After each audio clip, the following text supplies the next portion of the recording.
Hey, what is up, guys? Tyler here with Secure Team. Some really big stories today, the first of which comes with a new claim that a treasure hunter in a new Discovery Channel TV show says that he has found evidence of an extraterrestrial spaceship while exploring ancient shipwrecks beneath the Bermuda Triangle. And so, according to this new report here from the Daily Mail, and I'll put the link down here below, explorer Daryl McLaws has been using secret maps created by famed NASA astronaut Gordon Cooper to find shipwrecks in the Caribbean. While diving at an undisclosed location near the Bahamas, he found what he believes is the first evidence of an extraterrestrial visit to Earth hundreds of years ago. What he thought could originally be an ancient shipwreck turned out to be a huge USO, or unidentified submerged object, with 15 300-foot-long obtrusions jutting from its sides. He says that it was a formation unlike anything I've ever seen related to shipwreck material, and it was too big for that. And so, first of all, just wow, if this turns out to be true. And I'm showing you some still images here from this show of the alleged object.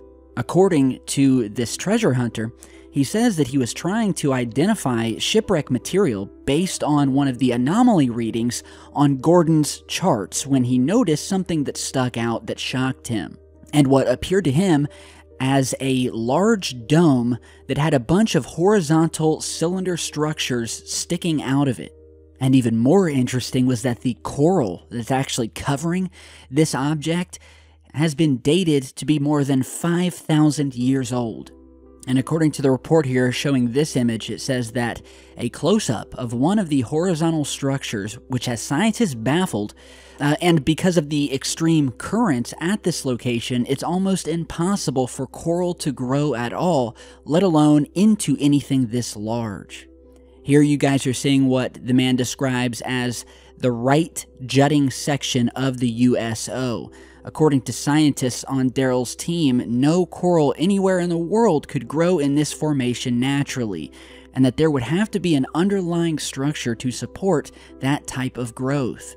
McLaws, aged 55, described what he found while filming episode 7 of the show Cooper's Treasure on the Discovery Channel that tells how he and his team want to bring the alien spaceship to the surface, saying, quote, "It was a formation unlike anything I've ever seen related to shipwreck material. It was too big for that. And it was completely different from anything I've seen that was made by nature."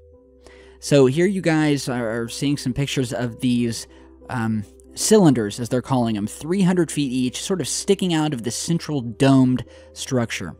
By the way, 300 feet out, that's about the length of a U.S. football field, so that's pretty massive. And here in another image, it shows these strange shapes that score the top of this central mound here. And they're saying that each of these lines is the width of a family home, so a house. And so I'll put the link to the article down here. It's much longer. But my question is, what could be, could this be natural? I'm trying to rack my brain for something that would have like a central dome with 15, at least, 300-foot long arms jutting from the sides of this thing.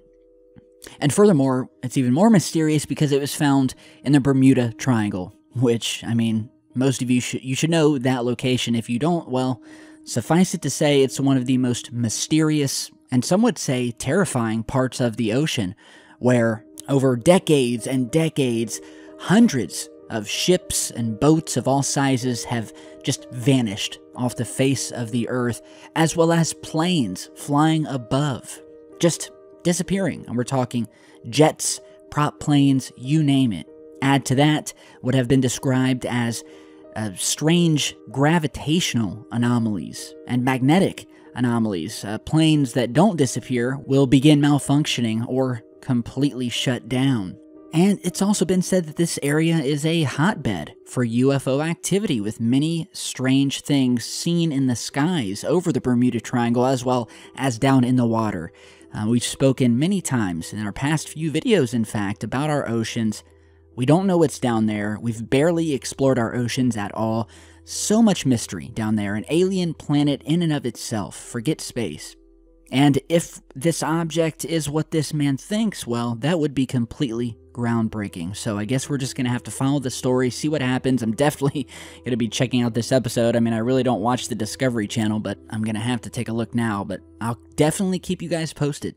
Tell me what you think. Check out the article down below. Now, in other news, we have another pretty big story, this time coming out of Ohio, where a man claims to have sighted an actual alien walking across the road and into the forest. An alien has landed from outer space. It sounds like something from a science fiction movie, but according to a report from the Mount Vernon News, a man from the Mutual UFO Network, that's a thing, contacted them saying someone saw an alien walking across Ohio 13. Do you believe in aliens? No. Chad Franks, like many in Knox County, found that kind of hard to believe that an alien had actually landed. But that didn't stop him and his son Bryce from having a little fun. Went home and turned around and asked my son, I said, hey, you still got that blue suit? And he said, yeah. I said, come on, I got an idea. Let's go have some fun. They took the picture and posted it on social media. It's been shared hundreds and hundreds of times already. Just down the street, the owner of the local hardware store says there have been Bigfoot sightings in the area too. Conveniently, he can sell you a commemorative statue. And he has his theory about what that alien might have been up to. Maybe they're coming here to check out the Bigfoot. Maybe they're all related. As you just heard, a man in Mount Vernon, Ohio, which I've actually been to Mount Vernon multiple times when I used to live up in that area. The man reports that he saw this 7 to 8 foot tall being back on July 31st on State Route 13 near Mount Vernon as the man was driving down the street. The description that he provided to the reporter, 7 to 8 foot tall with dark tan to light brown skin, no body hair. The description states the creature as having a tall, slender body, arms and legs small in diameter, hands and feet looked oversized for its body proportion, small neck with oval, elongated head. He also said that the creature's eyes were black. Which I gotta say, guys, I mean, it does sound similar to reports of the alien gray variety of being, which we've heard over the years from countless abductees and eyewitness testimonials. Although, again, usually those things are gray, this guy is saying it was tan to dark brown. So the man says that the creature came out of a cornfield and crossed the highway at, quote, a tremendous rate of speed, taking only 2 or 3 steps to get across the road. He originally said he first thought that it was a deer, but realized that whatever it was walking upright.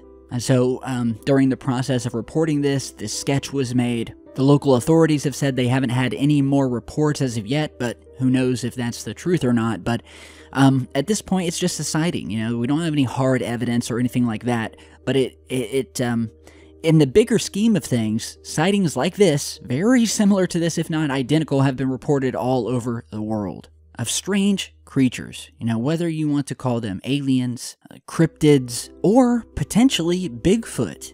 You know, Bigfoot and the legend of it and the evidence for it has been around almost as long as the UFO phenomenon. You know, I constantly get emails, and I rarely talk about it on the channel, you know, because a lot of people say, well, Bigfoot's a joke. But again, I mean, if we're talking about UFOs and things out in space, why not things down here on Earth? Why is that less plausible? I mean, sure, there have been hoaxes in the past, but on both sides. But that does not mean that something isn't there. In fact, as I said, I get a ton of emails, people reporting sightings of strange Bigfoot-like creatures walking in the woods, walking across the road, things that do not look like any animal or upright walking person they've ever seen before. You know, and in fact, I'd like to direct you guys, if you'd like to know more about Bigfoot, there's a couple of channels out there. One that I know of that is really cool. The guy even put out a documentary called Tennessee Bigfoot, and it's a documentary of his investigation while going on a cross-country road trip that, in his opinion, he says, raise more questions than answers. And I gotta tell you, it is a very interesting documentary, and I urge all of you to head over and check it out. So I'll put a link to that down below. If you have some free time, go and check it out. What's the hurt, and you'll definitely learn something. Always expand your palette of strangeness, because it all could very well be connected.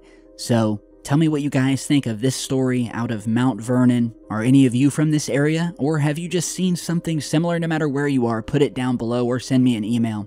And with that, I'm going to jump off here today, guys. Before I go, I just want to give a quick shout out to a Sharon Milling, who sent me a couple of pics of her very own Secure Team sticker that she made and put on her car. She says that she is very proud of it, a massive fan of the channel, proudly traveling around London showing the sticker. She says that many people ask her about the sticker and that cars will flash their lights to get a better look. So, what can I say? I'm honored. From what I hear, Secure Team, I mean, it's growing and being watched by more people than I could have ever expected. And it truly is awesome to know that there are so many truth seekers out there.